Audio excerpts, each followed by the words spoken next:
students, welcome to Sinesh Patna online classes. Today we are going to talk about real operating system, real time operating system. Real time operating system आपका क्या होता है, उससे relevant चीजें जो आपको जाननी जरूरी है, ये सारी चीजें इन वीडियोस में, इस वीडियो में हम बात करेंगे। इससे पहले कि जितने भी एम्बेडेड सिस्टम वाले वीडियोस हैं, आप प्लीज उनको रेफर कर ले ताकि आपको पता चले रियल टाइम ऑपरेटिंग सिस्टम हम क्यों पढ़ रहे हैं। So now comes the comparison. Regular या आपका जनरल ओएस और रियल टाइम ऑपरेटिंग सिस्टम में क्या डिफरेंस है। तो कॉम्प्लेक्सिटी होती है आपका जो डिफरेंट डिफरेंट टाइप का ऑपरेटिंग सिस्टम होता है, किस तरह का वर्किंग दे रहा है, किस तरह का वर्किंग वो करना चाह रहा है, उस हिसाब से कॉम्प्लेक्सिटी बढ़ती रहती है।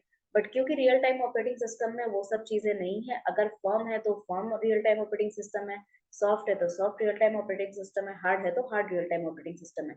इसमें कोई डिफरेंस नहीं होता है या कोई कॉम्प्लेक्सिटी नहीं आती है। जो काम आपने करने दिया है वो काम होके रहेगा, अनलेस एंड अनटिल आप उसमें obviously terms and condition fulfil कर रहे हैं। बेस्ट एफर्ट मतलब वो किसी भी तरह आपका काम करने की कोशिश करेगा, लेकिन यहाँ पर आपको गारंटीड है कि रिस्पॉन्स आएगा। ठीक है, रिस्पॉन्स आपका रियल टाइम ऑपरेटिंग सिस्टम में गारंटीड है कि कुछ ना कुछ तो रिस्पॉन्स वो देगा ही, क्योंकि आपके लिए हर सिनारियो में हर एक टाइप ऑफ इनपुट के लिए एक प्रोसेसिंग कोड लिखा गया है और उस प्रोसेसिंग कोड के हिसाब से आपको आउटपुट जनरेट किया जाएगा। ठीक है, जनरल आपका जो ऑपरेटिंग सिस्टम होता है उसमें टाइम ड्यूरेशन नहीं होती, यानी कि मतलब ठीक ठाक काम करेगा, अपने टाइम पे काम करेगा, बहुत ज्यादा डिले नहीं है। मतलब कोई काम करने के लिए आपको 1 घंटा नहीं लगेगा, लेकिन कोई टाइम ड्यूरेशन फिक्स्ड नहीं है। लेकिन यहाँ पर आपका टाइम कंस्ट्रेंट है। कहाँ पर? रियल टाइम ऑपरेटिंग सिस्टम में बहुत स्ट्रिक्ट आपको टाइमली फॉलो करना होगा। ठीक है, एवरेज बैंडविड्थ मतलब कितना मैक्सिमम डेटा वो ट्रांसफर कर सकता है, तो वो एवरेज होता है। मिनिमम और मैक्सिमम का लिमिट होता है आरटीयूएस में। कोई भी आरटीयूएस अगर आप डाल रहे हैं किसी भी सिस्टम में, तो कितना डेटा वो एक बार में हैंडल कर सकता है या एक बार में प्रोसेस कर रहा है, या कितना डेटा वो मैक्सिमम प्रोसेस कर पाएगा या मिनिमम प्रोसेस कर पाएगा, इसकी लिमिटेशंस होती हैं। ये चीज आपको ध्यान रखना है कि कितने बड़े रियल टाइम ऑपरेटिंग सिस्टम में, कितने बड़े सिस्टम में आप रियल टाइम ऑपरेटिंग सिस्टम डाल रहे हैं, या कितने बड़े कितना हेवी मशीनरी में आप इसको यूज कर रहे हो, तो आपको मिनिमम मैक्सिमम की लिमिट ध्यान में रखनी पड़ेगी ना। नेक्स्ट आपका जो है अननोन कंपोनेंट्स हैं, और कंपोनेंट्स आपके जो है सारे के सारे नोन है किसमें? रियल टाइम ऑपरेटिंग सिस्टम में। क्योंकि जो आपका जनरल पर्पस वाला ऑपरेटिंग सिस्टम होता है, उस ऑपरेटिंग सिस्टम को आप बहुत डिटेल में पढ़ते नहीं है, जानते नहीं है, या उसको बहुत डिटेल में उतना रिसर्च करने की आपको जरूरत नहीं होती। आपको एक पूरा पैकेज मिलता है, उस पैकेज को आप इंस्टॉल कर लेते हैं और उस पैकेज को आप यूटिलाइज करते हो। उस पैकेज में क्या फीचर दिए जा रहे हैं वो ओवरव्यू आप देख लेते हो, लेकिन हर एक एक्सपेक्ट को या हर एक कंपोनेंट को आप नहीं देखते हो। ठीक है, अनप्रिडिक्टेबल बिहेवियर कई बार आपका जनरल पर्पस प्रोसेसर कर सकता है, और प्रिडिक्टेबल बिहेवियर ही रहेगा आपके आरटीयूएस में, क्योंकि आरटीयूएस के डेफिनेशन में ही हमने की फीचर देखा है कि ये प्रिडिक्टेबल है। ठीक है, आपका जो आरटीयूएस है उसको अपग्रेड किया जाता है।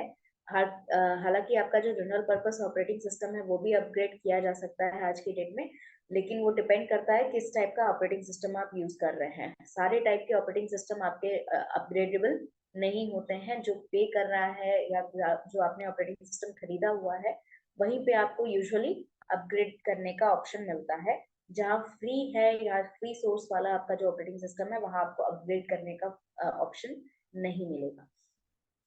Coming back to advantage and disadvantage.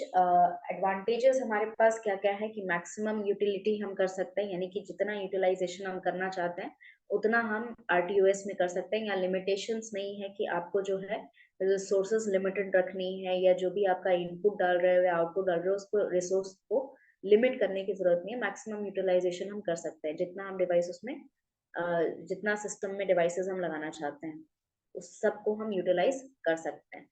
Task आपका जो है जितने देर में असाइन किया गया है उतने देर के लिए आपका जो है टाइम ड्यूरेशन होता है कि अगर इस सिस्टम के से काम नहीं हुआ तो उस टास्क को शिफ्ट कर दिया जाएगा, और जो कम टाइम टेकिंग है उसको यूटिलाइज किया जाएगा।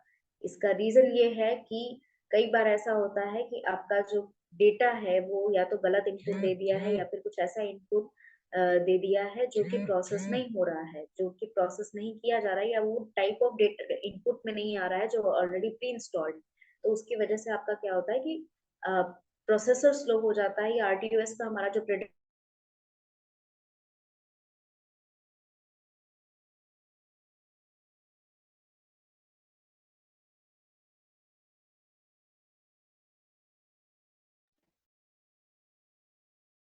जो कम टाइम ड्यूरेशन का आपका काम होता है उसको वो प्रोसेस कर देता है, और जो ज्यादा टाइम टेकिंग होता है उसको तब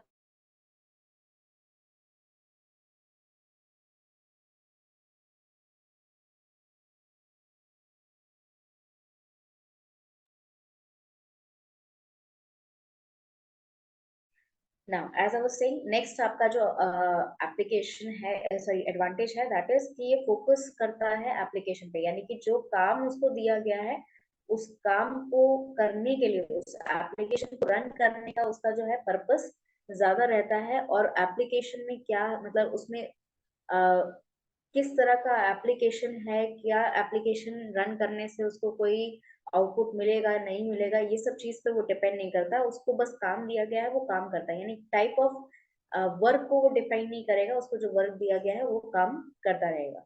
ठीक है, एरर फ्री है, आपको सिस्टम में बहुत ज्यादा एरर नहीं मिलेगा। रियल टाइम ऑपरेटिंग सिस्टम जो है वो हम यूजुअली एम्बेडेड सिस्टम में यूज करते हैं। एम्बेडेड सिस्टम ऐसे सिस्टम्स हैं जहां पर हम सिमिलर टास्क हमेशा बार बार रिपीट पर करते हैं, जैसे आपका माइक्रोवेव अवन हो गया, एयर कंडीशन हो गया, इस तरह के सिस्टम्स जहां पर काम एक ही जैसा हो रहा है लेकिन कंडीशंस बदल रही हैं या सिस्टम में इनपुट्स बदल रहे हैं, तो उस हिसाब से आपके जो सिस्टम्स होते हैं उनको हम एम्बेडेड सिस्टम कहते हैं। और इस एम्बेडेड सिस्टम में हम usually real time operating system का यूज करते हैं। लास्ट है आपका मेमोरी एलोकेशन। मेमोरी एलोकेशन बहुत अच्छे तरह से मैनेज करना ही होता है, क्योंकि रियल टाइम ऑपरेटिंग सिस्टम के साथ यूजुअली जो हमारा हार्डवेयर कनेक्ट होता है उसमें ज्यादा मेमोरी की जरूरत नहीं होती है, या ज्यादा मेमोरी हम कनेक्ट भी नहीं करते हैं। तो इसीलिए हमारा जो डिवाइस होता है वो मेमोरी एलोकेशन बहुत अच्छे से करता है, बहुत एफिशिएंटली करता है, ताकि कम मेमोरी में भी आपका जो डिवाइस है उसके कम मेमोरी में भी आपका जो है वर्किंग हो सके। Now here comes the disadvantages. Disadvantages है कि लिमिटेड टास्क लेगा, वो बहुत सारे टास्क एक साथ नहीं कर सकता है, जो कि आपका जनरल ऑपरेटिंग सिस्टम कर सकता है। बहुत सारे टास्क, अलग अलग टास्क आप एक साथ कर सकते हैं, उसमें रियल टाइम ऑपरेटिंग सिस्टम में ये पॉसिबल नहीं है। रियल टाइम ऑपरेटिंग सिस्टम में आपको लिमिटेड टास्क है, उतने ही टास्क आप कर पाओगे। बहुत हैवी सिस्टम के साथ आप इसको यूज कर सकते हो, लेकिन आपका जो रिसोर्स है बहुत एक्सपेंसिव भी हो जाता है। ठीक है, क्योंकि हैवी सिस्टम हम यूज कर रहे हैं, रिसोर्सेज हमारे पास बहुत ज्यादा है, तो हमारा जो पूरा डिवाइस होगा या हमारा जो पूरा सर्किट होगा वो बहुत ज्यादा एक्सपेंसिव हो जाएगा। कॉम्प्लेक्स एल्गोरिदम बिल्कुल है यहाँ पर, क्योंकि आपको हर एक टाइप के इनपुट को डिफाइन करना होगा, उसकी प्रोसेसिंग अलग अलग होगी, उसका आउटपुट अलग अलग होगा, और ये सारी चीजें आपको डिफाइन करनी होगी जब आप कोई भी एल्गोरिदम लिखेंगे। डिवाइस ड्राइवर आपको या इंटरप्ट सिग्नल आपको देना होगा, क्योंकि जो डिवाइसेस यूज हो रहे हैं, क्योंकि बहुत सारी हैवी मशीनरी यहाँ पर यूज हो रही है, तो उन सब के लिए आपको डिवाइस ड्राइवर की जरूरत पड़ेगी, और इंटरप्ट सिग्नल की जरूरत पड़ेगी, क्योंकि हर एक डिवाइस को आउटपुट देना है, इनपुट देना है, इंटरप्ट करना है प्रोग्राम के बीच में, तो वो सारी चीजें आपको एक्सपेंसिव होता है, या एक तरह से प्रोसेसर पे लोड ज्यादा पड़ता है। थ्रेड प्रायोरिटी होती है, यानी कि आपका एक सीक्वेंशियल लाइन पे चलते जाता है और उसी हिसाब से वो प्रायोरिटी करता है। स्विचिंग टास्क जो है वो मतलब बहुत कम करता है स्विच वो टास्क, लेकिन कम करता है तो इसमें भी उसका जो है प्रायोरिटी जो है कोई ऐसा फिक्स नहीं है कि वो जितना बहुत सारा कम अगर स्पेस लेने वाला काम है आपका तो उसी को वो करेगा पहले, या आपका जो कम टाइम लेने वाला काम है उसको पहले करेगा, ऐसा कोई उसका प्रायोरिटी नहीं फिक्स्ड है। फर्स्ट कम फर्स्ट सर्व हो सकता है, उस तरह के सिस्टम्स पे ये वर्क करता है। लास्ट है आपका मिनिमम स्विचिंग, यानी कि जैसा ऑब्वियसली जैसे मैंने अभी बताया कि परफॉर्म जितना टास्क जैसे जा रहा है, जैसे जैसे देते जा रहे हो वैसे वैसे वो परफॉर्म करता है, वो स्विचिंग बहुत कम करता है। तो these are the advantage and disadvantage of real time operating system. आप पॉज करके लिख लो ये चीज, आपको मैं ये दो पार्ट में डिवाइड करके दे देती हूँ, part one and part two, where in part 1 you will get to know about the system, real time operating system, and in the part 2 you will know the comparison and the advantage and disadvantage of the real time operating system. Thank you so much. If you have any doubts, write it in the comment section so that we can discuss it in the next video. Thank you.